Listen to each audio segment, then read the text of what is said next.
Hi friends, అందరూ ఎలా ఉన్నారండి? మేమైతే బాగున్నాం. మీరు కూడా బాగుండాలని కోరుకుంటున్నాను. ముందుగా ఈ సంవత్సరం టెట్ డిఎస్సి రాస్తున్న వాళ్ళందరికీ ఆల్ ద బెస్ట్ అండి. మంచి మార్క్స్ రావాలి. మంచి మార్క్స్ అనేవి రావాలండి. టెట్లో డిఎస్సిలోని కూడా ఎగ్జామ్ జాబ్ కూడా రావాలని కోరుకుంటున్నాను. అందరూ బాగా రాయండి, బాగా చదవండి. టెట్ చదవడానికి టైం లేదు, మనకి ఓన్లీ రివిజన్కి మాత్రమే టైం ఉందండి. ఎందుకంటే డేట్స్ అనేవి కూడా మనకు వచ్చేసాయి. ఇప్పుడు రివిజన్ చేసుకుని మీకు సరిపోతుంది. కొత్తవి చదవకండి. టెట్కి ప్రిపేర్ అయిన వాళ్ళు డిఎస్సికి మళ్ళీ కొత్తగా ప్లాన్ వేసుకొని చదువుకుంటే బాగుంటుందండి. ముందు టెట్కి ప్రిపేర్ అవ్వండి. అంటే రివిజన్ చేయండి. ఇప్పుడు మొత్తం కొత్తగా ప్రిపేర్ అవ్వద్దు టెట్కి. ఓన్లీ రివిజన్ మాత్రం చేయండి ఎంతవరకు చదివినవి.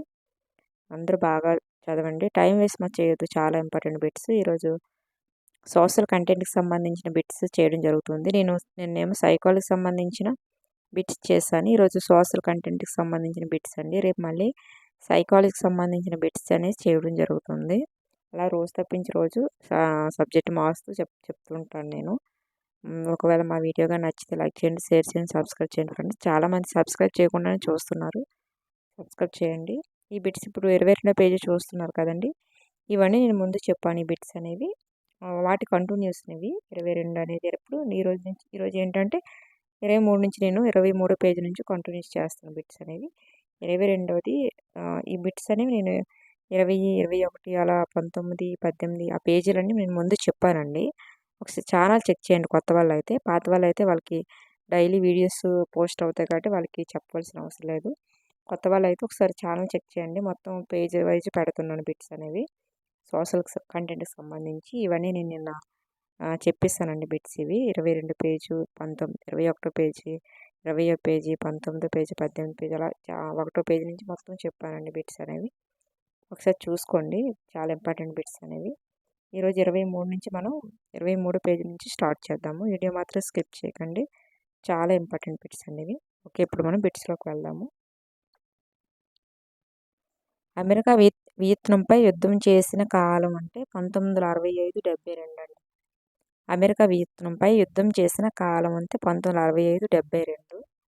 నెక్స్ట్, అమెరికా వియత్నాంపై జరిపిన యుద్ధంలో ఉపయోగించిన బాంబు ఏంటంటే నాపాలం అండి. అమెరికా వియత్నాంపై జరిపిన యుద్ధంలో ఉపయోగించిన బాంబు ఏంటంటే నాపాలం. నెక్స్ట్, నైజీరియా వీరి వలస రాజ్యం. నైజీరియా అనేది ఎవరి వలస రాజ్యం అంటే ఇంగ్లాండ్ అండి. నైజీరియా అనేది ఇంగ్లాండ్ వలస రాజ్యం అండి. నెక్స్ట్, నైజీరియా ఈ ఖండంలో గల దేశం. నైజీరియా ఏ ఖండంలో ఉందంటే ఆఫ్రికా ఖండంలోనే ఉంది.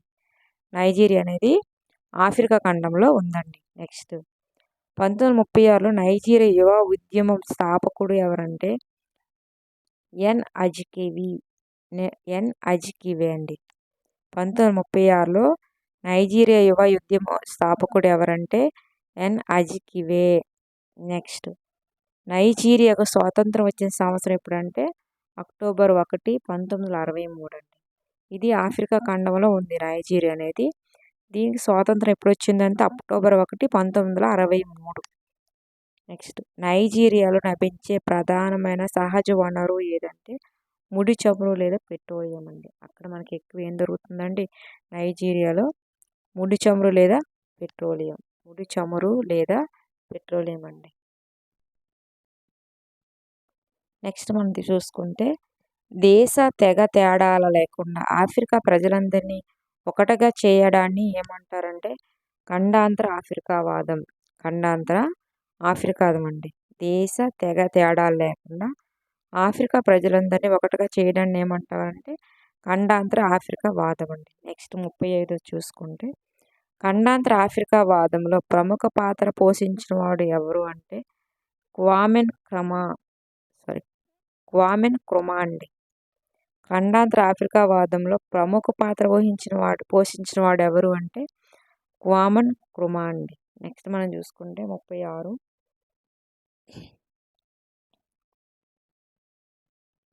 ఉత్తర నైజీరియాలో అధికంగా నివసిస్తున్న గిరిజన తెగ ఏదంటే హౌసా ఫులానీ. హౌసా ఫులానీ అండి. ఉత్తర నైజీరియాలో అధికంగా నివసిస్తున్న గిరిజన తెగ ఏదంటే హౌసా ఫులానీ. నెక్స్ట్, దక్షిణ నైజీరియా నివసిస్తున్న గిరిజన తెగలు ఎవరు అంటే యెరూబా ఈబు. ఉత్తర నైజీరియాలో అంటే ఔషా పులాని అండి. దక్షిణ నైజీరియాలో అంటే ఎవరు? ఎరుబా ఇబు. నెక్స్ట్ ఘన స్వాతంత్ర యోధుడు ఎవరు? ఘన స్వాతంత్ర యోధుడు ఎవరంటే క్వామెన్ క్రుమా అండి. క్వామెన్ క్రుమా. నెక్స్ట్ నైజీరియా జాతీయ ప్రజాస్వామిక పార్టీ ఎన్ఎన్డిపి స్థాపకుడు ఎవరంటే హెర్బర్ట్ మకాలే. నైజీరియా జాతీయ ప్రజాస్వామిక పార్టీ ఎన్ఎన్డిపి స్థాపకుడు ఎవరంటే హెర్బర్ట్ మకాలే అండి. నెక్స్ట్ మనం చూసుకుంటే భారతదేశ జాతీయోద్యమం, దేశ విభజన, స్వాతంత్రం 1939 1947 వరకు అండి. నెక్స్ట్ మనం చూడండి ఫస్ట్ బిట్ అందులో రెండవ ప్రపంచ యుద్ధం మొదలైన సంవత్సరం అంటే 1939.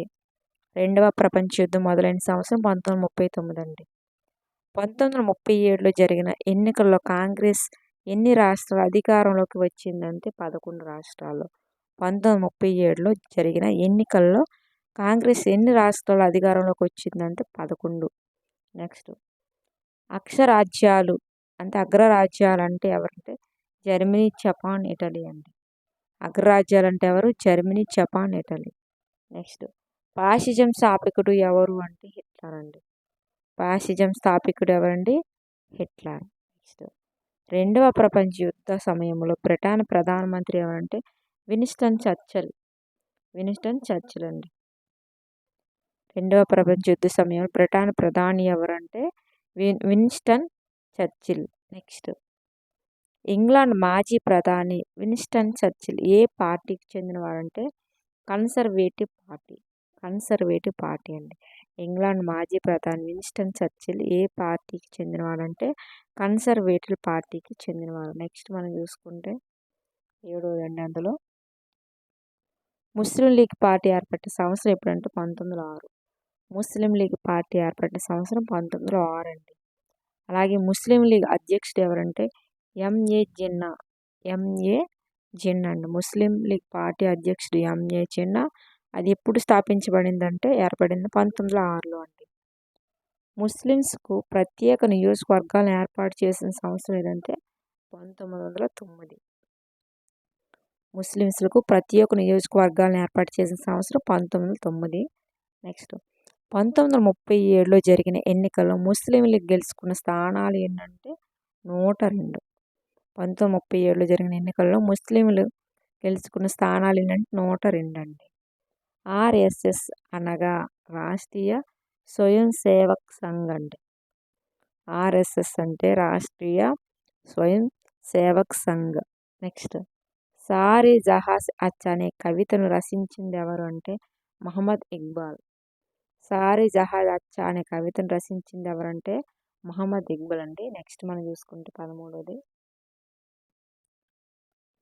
వాయువ్య ముస్లిం రాష్ట్ర ఆవశ్యకతను గురించి మాట్లాడిన ఉర్దూ కవి ఎవరంటే మహమ్మద్ ఇక్బాల్ అండి. వాయువ్య ముస్లిం రాష్ట్ర ఆవశ్యకతను గురించి మాట్లాడిన ఉర్దూ కవి ఎవరంటే మహమ్మద్ ఇక్బాల్. నెక్స్ట్ పాకిస్తాన్ అనే పేరును రూపొందించిన వారు ఎవరంటే చౌదరి రెహమత్ అలీ. పాకిస్తాన్ అనే పేరును రూపొందించిన వారు ఎవరు అంటే చౌదరి రెహమత్ అలీ అండి. నెక్స్ట్ భారతదేశానికి క్రిప్స్ రాయబారం వచ్చిన సంవత్సరం 1942. భారతదేశానికి క్రిప్స్ రాయబారం వచ్చిన సంవత్సరం 1942. నెక్స్ట్ ప్రముఖ సోషలిస్ట్ నాయకుడు ఎవరు అంటే జయప్రకాష్ నారాయణ్. ప్రముఖ సోషలిస్ట్ నాయకుడు ఎవరంటే జయప్రకాష్ నారాయణ్ అండి. నెక్స్ట్ క్విట్ ఇండియా ఉద్యమం ప్రారంభమైన సంవత్సరం 1942. క్విట్ ఇండియా ఉద్యమం ప్రారంభమైన సంవత్సరం 1942 అండి. క్విట్ ఇండియా అంటే అర్థం ఏంటంటే ఇండియా వదిలిపోండి అని అర్థం. క్విట్ ఇండియా అంటే అర్థం ఏంటంటే ఇండియా వదిలిపోండి. నెక్స్ట్ భారత జాతీయ సైన్యాన్ని ఏర్పాటు చేసిన సంవత్సరం భారత జాతీయ సైన్యాన్ని ఏర్పాటు చేసిన వారు ఎవరంటే సుభాష్ చంద్రబోస్ అండి. నెక్స్ట్ భారత జాతీయ సైన్యం ఏర్పాటు చేయబడిన సంవత్సరం 1942. సంవత్సరం 1942 ఏర్పాటు చేసిన సుభాష్ చంద్రబోస్. బొంబాయిలో నౌకాదళం తిరుగుబాటు చేసిన సంవత్సరం. బొంబాయిలో నౌకాదళం తిరుగుబాటు చేసిన సంవత్సరం అండి 1946. నెక్స్ట్ మనం చూసుకుంటే 24వదండి. బొంబాయిలో నౌకాదళం తిరుగుబాటులో ముఖ్య పాత్ర పోషించిన నాయకుడు అంటే ఎంఎస్ ఖాన్ అండి. బొంబాయిలో నౌకాదళం తిరుగుబాటులో ముఖ్య పాత్ర పోషించిన నాయకుడు అంటే ఎంఎస్ ఖాన్ అండి. అలాగే క్యాబినెట్ మిషన్ భారతదేశానికి వచ్చిన సంవత్సరం ఎప్పుడు 1946లో వచ్చింది. క్యాబినెట్ మిషన్ భారతదేశానికి వచ్చిన సంవత్సరం 1946 అండి. నెక్స్ట్ బెంగాల్ను కౌలు రైతులు తమ వాటా పెంచాలని చేసిన ఉద్యమం ఏంటంటే తెగబాగ ఉద్యమం. బెంగాల్లోని కౌలు రైతులు తమ వాటా పెంచాలని చేసిన ఉద్యమం ఏంటంటే తెగబాగ ఉద్యమం. నెక్స్ట్ తెలంగాణ ప్రాంత రైతులు ఉద్యమానికి నాయకత్వం వహించిన పార్టీ ఏదంటే కమ్యూనిస్ట్ పార్టీ అండి. తెలంగాణ ప్రాంత రైతులు ఉద్యమానికి నాయకత్వం వహించిన పార్టీ ఏదంటే కమ్యూనిస్ట్ పార్టీ. నెక్స్ట్ భారతదేశంలో బ్రిటిష్ వారు అనుసరించిన పాలనా సూత్రం ఏంటంటే విభజించు పాలించండి. చాలా ఇంపార్టెంట్ ఇది.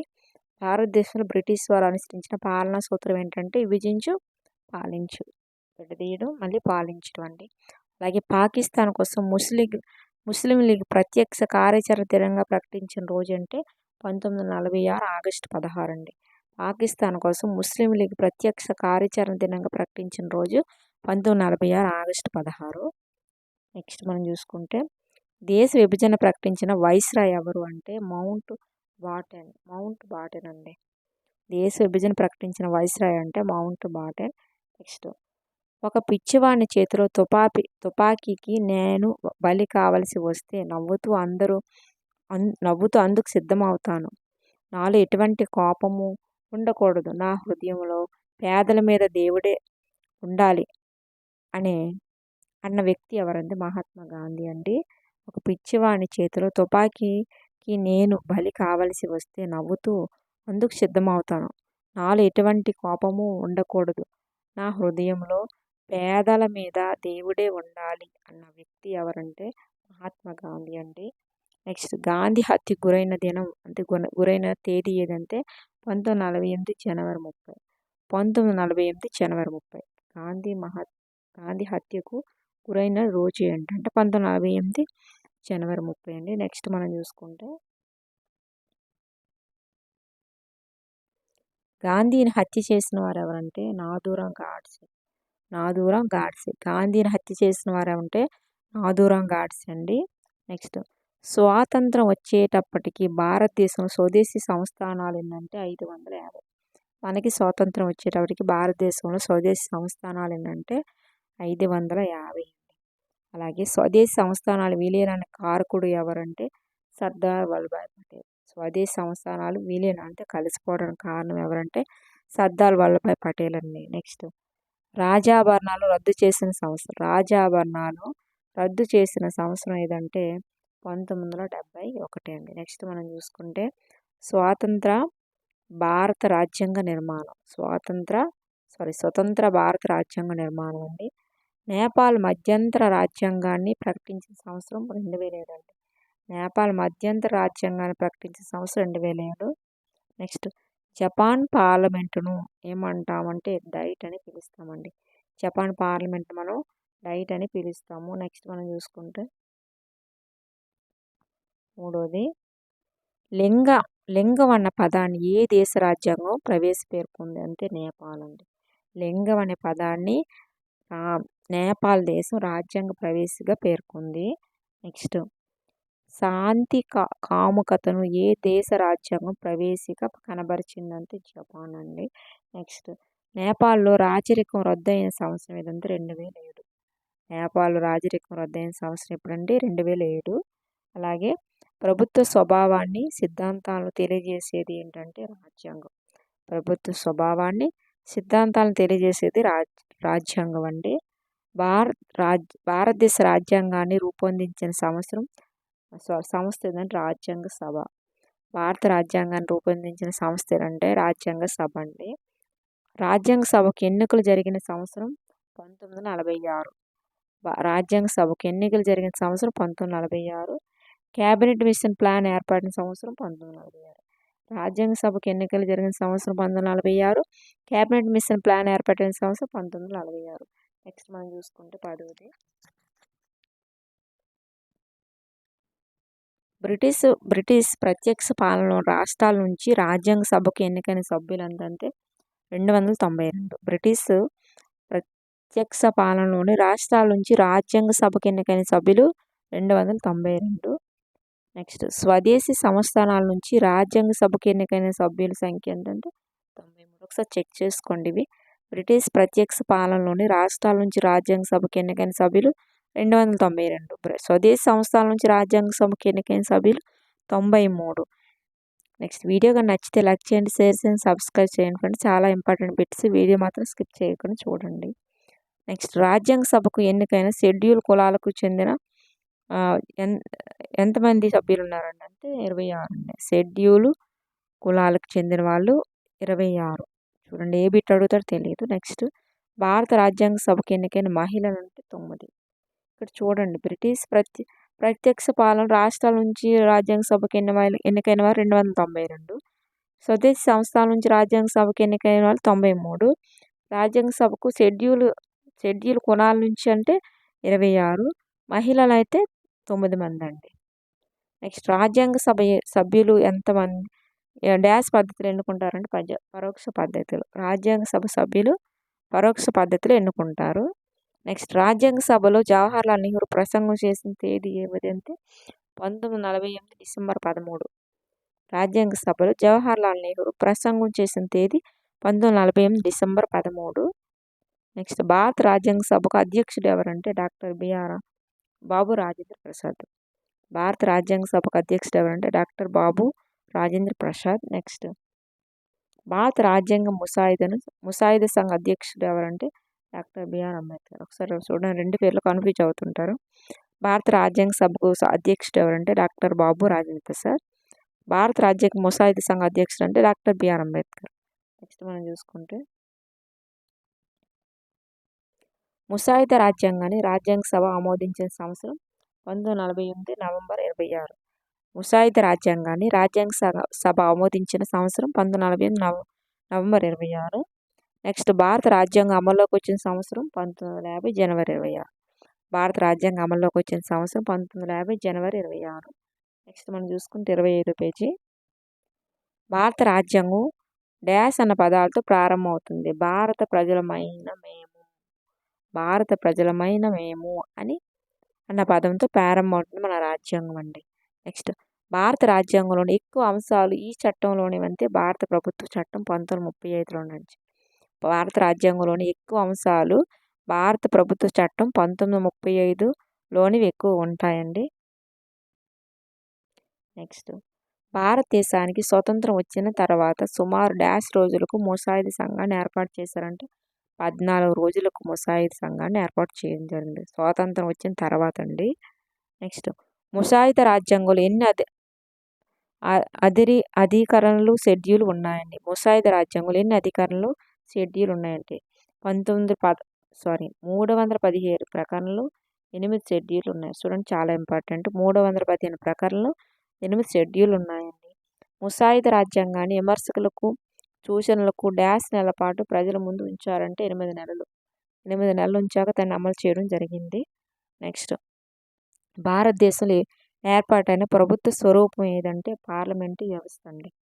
నెక్స్ట్ భారత సమైక్యకు అధిపతి ఎవరు అంటే రాష్ట్రపతి లేదా అధ్యక్షుడు. భారత సమైక్యకు అధిపతి. అమెరికాలోని ప్రభుత్వ స్వరూపం ఏంటంటే అధ్యక్ష తరహా ప్రభుత్వం అండి. అమెరికాలోని ప్రభుత్వ స్వరూపం ఏంటంటే అధ్యక్ష తరహా ప్రభుత్వం అండి. నెక్స్ట్ మనం చూసుకుంటే అధ్యక్ష తరహా ప్రభుత్వంలో కార్యనిర్వాహక వర్గానికి అధిపతి ఎవరంటే రాష్ట్రపతి లేదా అధ్యక్షుడు. నెక్స్ట్ భారత అధ్యక్షుడు డాష్ సలహాలను పాటించేలా రాజ్యాంగ సభను రూపొందించిందంటే మంత్రిమండలి సలహాలను పాటించేలా రాజ్యాంగ సభ రూపొందించింది. నెక్స్ట్ భారత అధ్యక్షుని అధికారులు ఇంగ్లాండ్లో డాష్ అధికారులకు దగ్గరగా ఉన్నాయంటే రాజు అధికారులకు దగ్గరగా ఉన్నాయి. నెక్స్ట్ కేంద్ర ప్రభుత్వానికి ఎక్కువ అధికారాలు ఉండే ప్రభుత్వ సంస్థ ఏదంటే ఏకీకృత వ్యవస్థ. నెక్స్ట్ కేంద్ర రాష్ట్ర ప్రభుత్వాలు ఉండటం దేని లక్షణం అంటే సమైక్య వ్యవస్థ లక్షణం అండి. నెక్స్ట్ భారతదేశంలోని ద్వంద్వ రాజ్యతంత్ర డాష్ దేశ రాజ్యాంగాన్ని పోలి ఉంటుందంటే అమెరికా. నెక్స్ట్ భారతదేశంలో పౌరసత్వ లక్షణం ఏంటంటే ఏక పౌరసత్వం. నెక్స్ట్ కేంద్ర రాష్ట్ర ప్రభుత్వాల మధ్య అధికారాలు విభజన డాష్ రాజ్య లక్షణం అంటే సమైక్య రాజ్యం. నెక్స్ట్ మనం చూసుకుంటే 36ది వివాహం విడాకులు వారసత్వానికి సంబంధించిన చట్టాలు డాష్ జాబితాలో చేర్చారంటే ఉమ్మడి జాబితాలో చేర్చారండి. వివాహం కానీ విడాకులు కానీ వారసత్వానికి సంబంధించి చట్టాలు అనేవి ఉమ్మడి జాబితాలో చేర్చడం జరిగింది. నెక్స్ట్ ముసాయిదా రాజ్యాంగం 1935 చట్టానికి నకలు మాత్రమే అని విమర్శించింది ఎవరు అంటే మౌలానా హస్రత్ మోహిని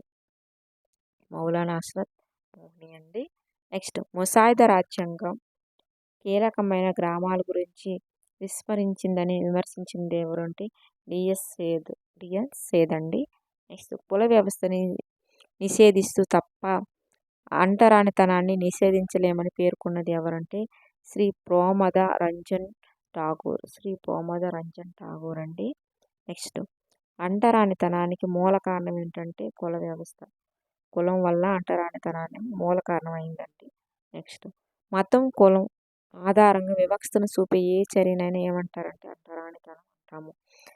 మతం కులం ఆధారంగా వివక్ష చూపితే అంటరానితనంగా మనం పేర్కొన జరుగుతుందండి. నెక్స్ట్ రాజ్యాంగ సవరణ చేసే అధికారం డాష్కు ఉంటుందంటే పార్లమెంటుకు. రాజ్యాంగ సవరణ చేసే అధికారం పార్లమెంటుకు ఉంటుంది. నెక్స్ట్ రాజ్యాంగ సవరణ చేయాలంటే ఎంతమంది సభ్యులు ఆమోదం ఉండాలంటే 2/3 వంతు భాగం ఆమోదం ఉండాలండి. రాజ్యాంగ సవరణ చేయాలంటే మనకి 2/3 వంతు మంది సభ్యుల ఆమోదం ఉండాలి. నెక్స్ట్ మనం చూసుకుంటే 44 మొదటి రాజ్యాంగ సవరణ దేనికి సంబంధించిందంటే లౌకిక సామ్యవాద అన్న పదాలకు చేర్చుట. మొదటి రాజ్యాంగ సవరణ లౌకిక సామ్యవాద అన్న పదాలను చేర్చుటకు సంబంధించినది. నెక్స్ట్ రాజ్యాంగ మౌలిక సూత్రాలను సవరించడానికి వీలు లేదని సుప్రీంకోర్టు తీర్పునిచ్చిన కేసు ఏదంటే కేశవానంద భారతి కేసు అండి. నెక్స్ట్ రాజ్యాంగ స్వరూప స్వభావాలను తెలిపింది ఏంటంటే రాజ్యాంగ ప్రవేశిక. రాజ్యాంగ స్వరూప స్వభావాలను తెలిపింది ఏంటంటే రాజ్యాంగ ప్రవేశిక అండి. నెక్స్ట్ 2013 వరకు ఎన్నిసార్లు రాజ్యాంగ సవరణలు చేశారంటే 99 సార్లు అండి. 2013 సంవత్సరం వరకు మనకి 99 సార్లు రాజ్యాంగ సవరణ చేయడం జరిగింది.